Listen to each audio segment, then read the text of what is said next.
Fabien Roussel est notre invité ce matin. Bonjour. Bonjour Jean-Jacques Bourdin. Secrétaire général du Parti communiste français, député de la 20e circonscription du Nord et candidat à l'élection présidentielle d'avril 2022. Votre slogan, le défi des jours heureux. C'est votre slogan présidentiel.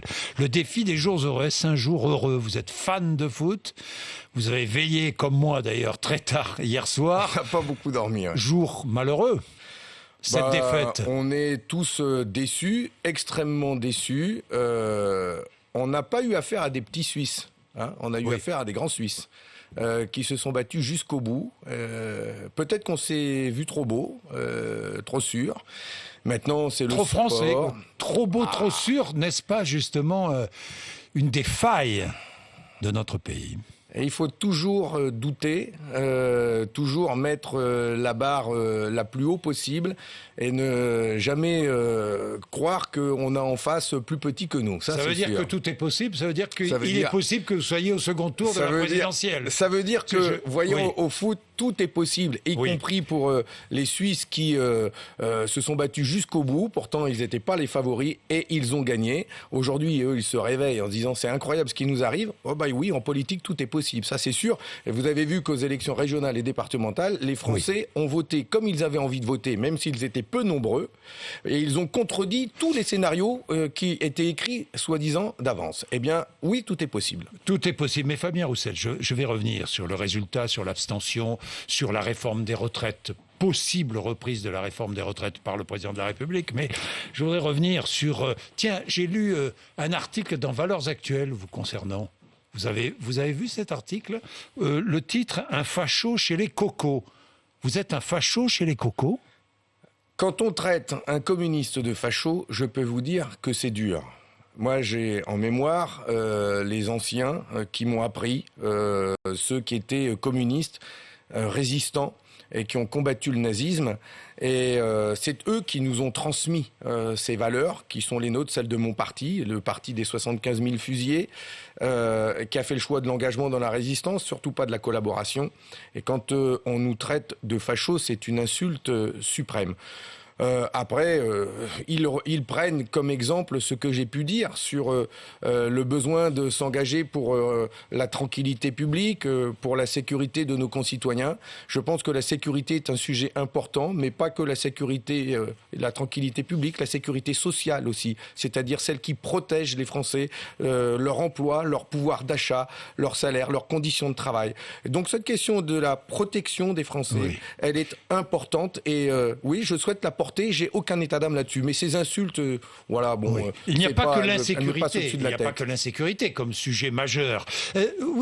J'ai lu cet article, donc, et dans l'article, il est remarqué que vous avez condamné les propos injurieux tenus par Mila. C'est vrai? Ben, les propos qu'elle a tenus... Le droit de critiquer une religion doit être préservé, mais on doit pouvoir la respecter. Eh bien, j'ai suivi de près le procès Mila, parce que cette affaire doit tous nous interpeller. Et aujourd'hui, je tiens à dire surtout que Mila devrait avoir une vie normale. Ce qu'elle a dit ne devrait pas justifier qu'elle soit menacée de mort et aujourd'hui privée de vie. Elle a 18 ans, elle doit vivre sous protection, c'est insupportable. Dans notre pays, il est possible de critiquer une religion.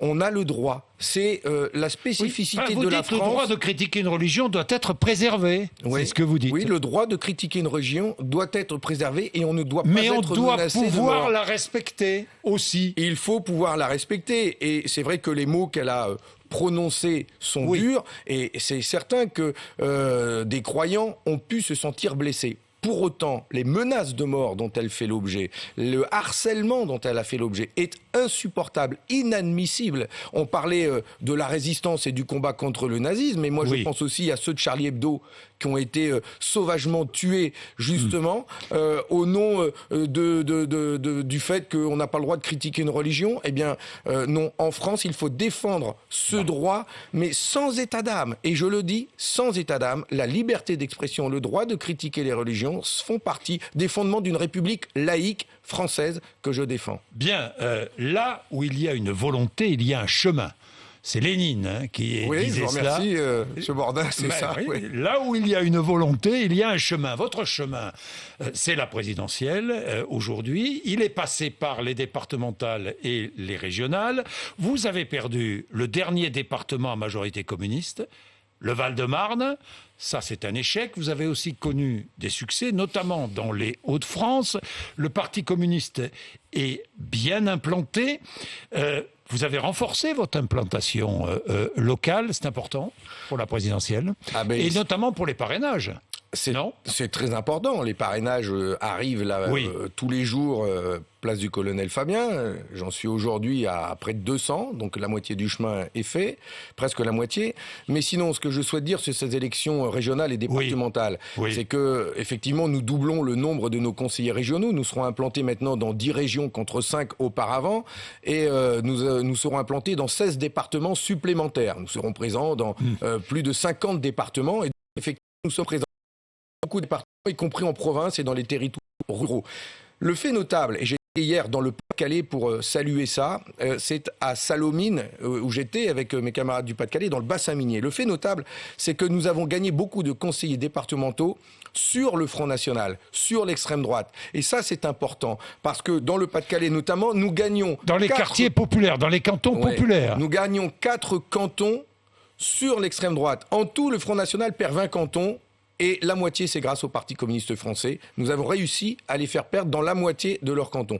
Pourquoi ? Eh bien parce que le Front National et ses élus, qui en avaient gagné beaucoup en 2015, ils étaient fortement présents dans les régions et les départements. Eh bien, en fait, là, quand ils se sont présentés aux électeurs, ils ont fait la démonstration qu'ils ne servaient à rien. Leur bilan, c'est 0, c'est double 0. Ils n'avaient rien sur leur tract. Les seules choses qu'ils avaient dans leur tract, c'était immigration, immigration, immigration. Tandis que nous, localement implantés, nous avons pu mettre dans nos circulaires ce que nous avons gagné pour les gens ces dernières années. Quand nous nous battons pour la cantine gratuite pour les collégiens pendant la pandémie, c'est ce que nous avons fait dans le Pas-de-Calais. Quand nous nous battons pour l'ouverture de l'hôpital de Lens, comme l'a fait ma collègue Cathy Apourceau, sénatrice, dans le Pas-de-Calais. Ça, c'est concret pour les gens. On parle de pouvoir d'achat, on parle de santé publique, on se bat auprès d'eux et on montre ce que nous sommes capables de faire, y compris nous n'étions pas à la région des Hauts-de-France, parce que nous avions fait barrage en 2015, nous n'avions pas d'élus. Et bien même sans élus, on arrive à travailler avec Xavier Bertrand pour maintenir l'entreprise Ascoval, par exemple, dans ma circonscription, pour défendre donc l'industrie. Alors imaginez, demain, nous aurons des élus. Ça veut dire que vous pouvez reconquérir les quartiers populaires qui ne votent pas, ou pour beaucoup qui votent pour le Rassemblement national, et qui pourrait revoter pour le Parti communiste. La gauche, qui a un peu abandonné ces quartiers un temps.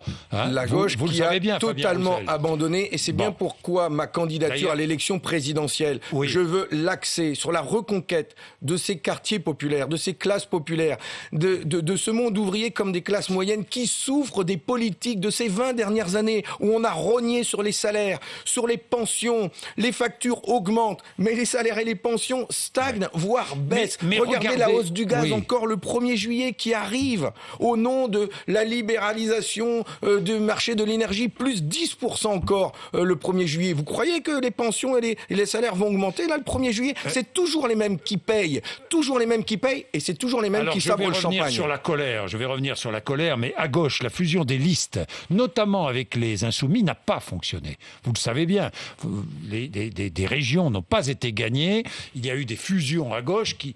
Mais pourquoi est-ce que la fusion à gauche, ça ne fonctionne pas ? Pourquoi ?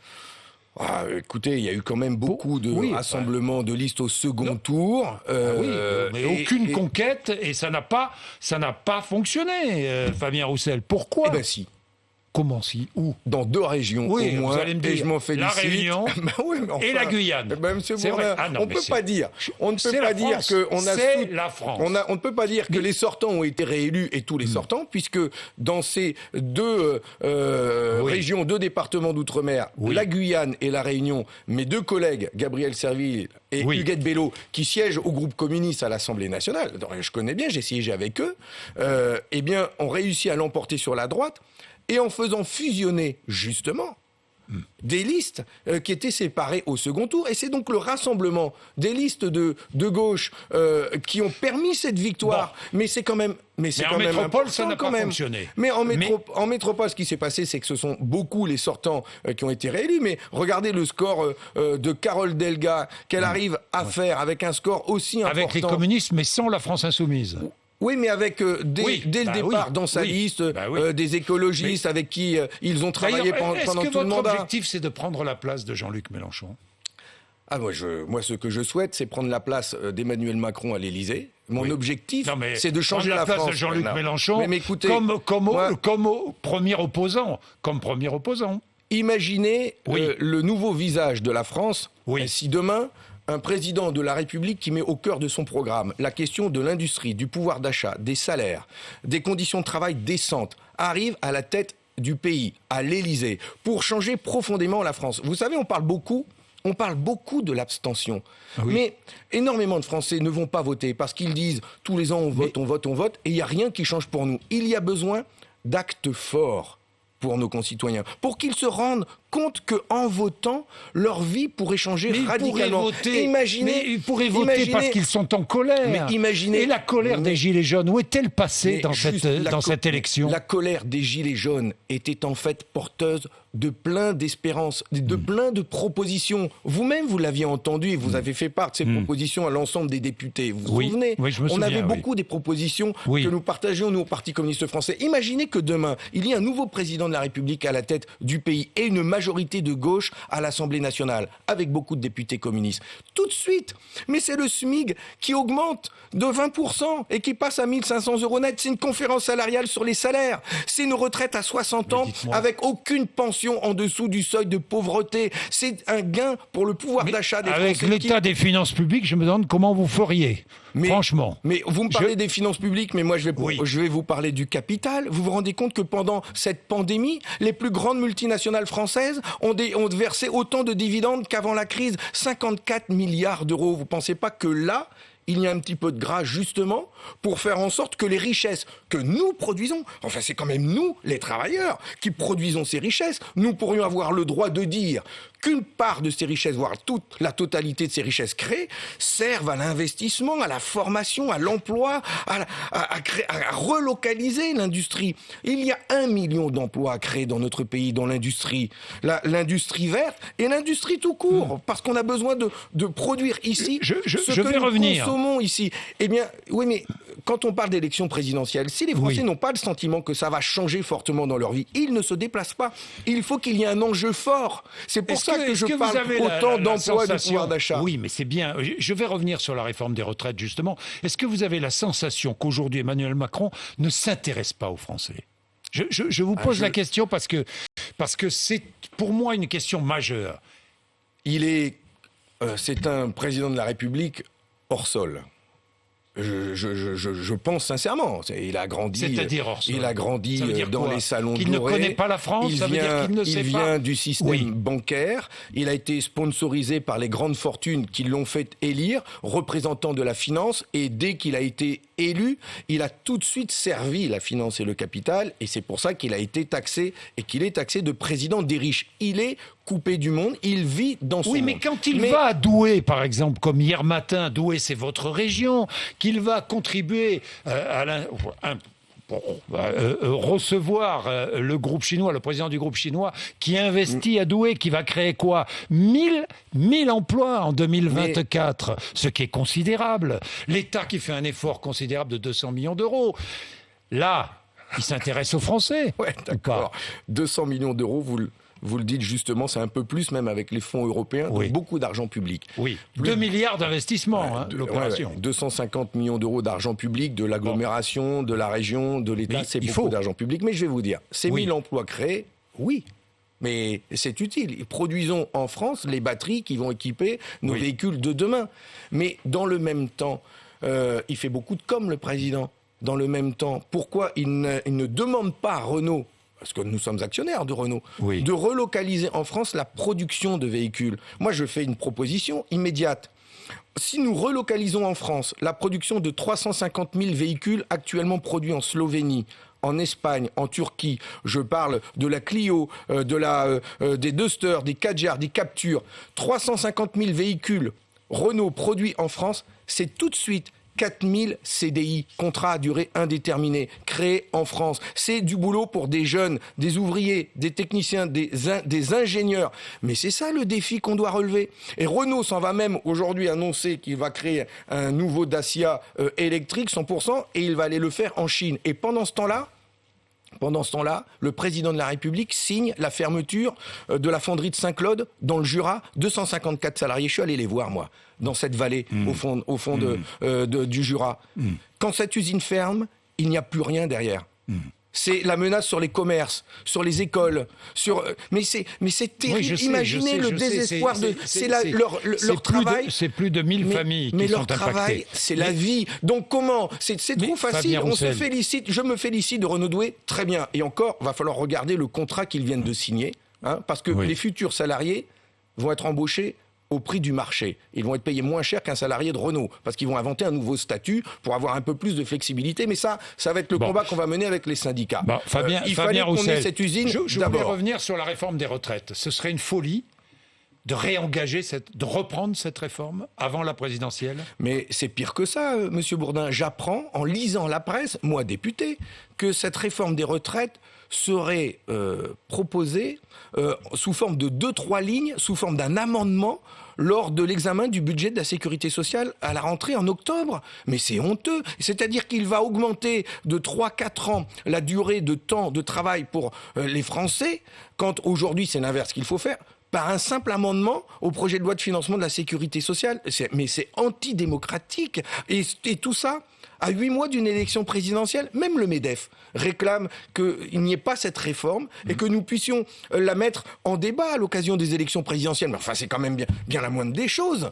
Enfin, aujourd'hui, c'est tout l'inverse qu'il faut faire. C'est ce que je porte, moi, comme proposition à l'Assemblée nationale et en tant que candidat à la présidence de la République, c'est qu'on ait une réforme des retraites qui soit juste, populaire. On a besoin de bonheur, Monsieur Bourdin. On a besoin de vivre heureux. On a besoin de se dire qu'on va quitter... On est quand même l'un des pays d'Europe où l'on travaille le moins. Mais...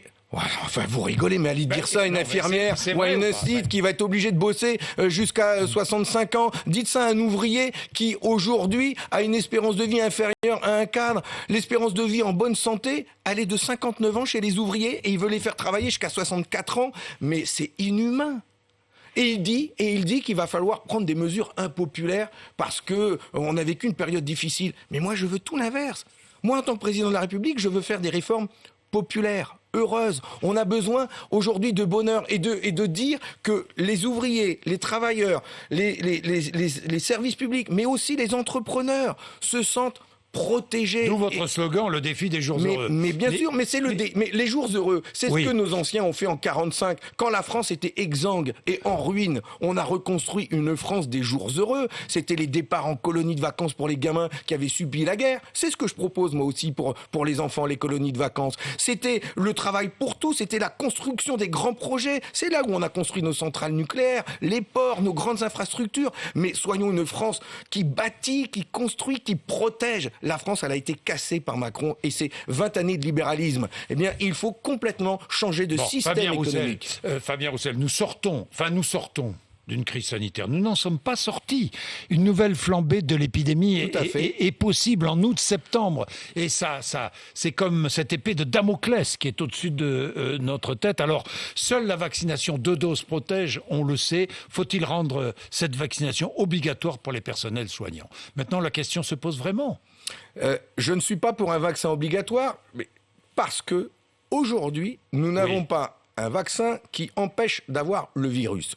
C'est un vaccin qui empêche d'attraper la forme grave et qui empêche de saturer... À 90%. Oui, mais qui empêche... Non, il ne nous empêche pas de l'attraper, même s'il y a moins de transmission. Il nous empêche d'avoir la forme grave. Moi, j'attends le vaccin qui, comme celui contre la polio, nous empêchera d'attraper le virus. Donc vous pensez qu'aujourd'hui, il n'y a pas d'urgence il n'y a pas d'urgence à la vaccination? Si, mais bien sûr que si, justement, c'est ce que j'allais vous dire. Il y a un enjeu qui est très important, c'est de pouvoir faire vacciner au plus vite les jeunes qui ne sont pas convaincus. Mais oui, mais s'ils ne sont pas convaincus, vous faites comment pour les convaincre? Les convaincre, il faut inciter. Je vais vous dire, à Saint-Amand-les-Eaux, à Saint-Amand-les-Eaux, avec le maire de ma commune, Alain Bouquet, et le directeur de l'hôpital, les médecins, on se réunit, on y réfléchit. On se dit, par exemple, on pourrait proposer que les clubs de sport aient des créneaux spécifiques pour eux, qu'ils emmènent les jeunes, avec l'autorisation des parents, pour une vaccination. On peut faire la même chose à l'entrée des festivals, des grands lieux où vont se rencontrer les jeunes cet été.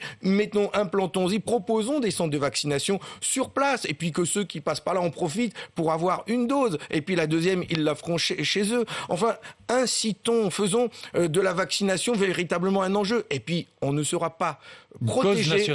On ne sera pas tous protégés tant qu'il y aura des continents entiers comme l'Afrique qui seront mis au bord du chemin. Et donc, il y a un véritable enjeu de permettre à ces pays de produire eux-mêmes leurs vaccins et d'y avoir accès. Ça, il faut pour ça sortir la santé des griffes de la finance et des grands Big Pharma. Voilà. Merci Fabien Roussel. Il est 8h54, RMC et BFM TV.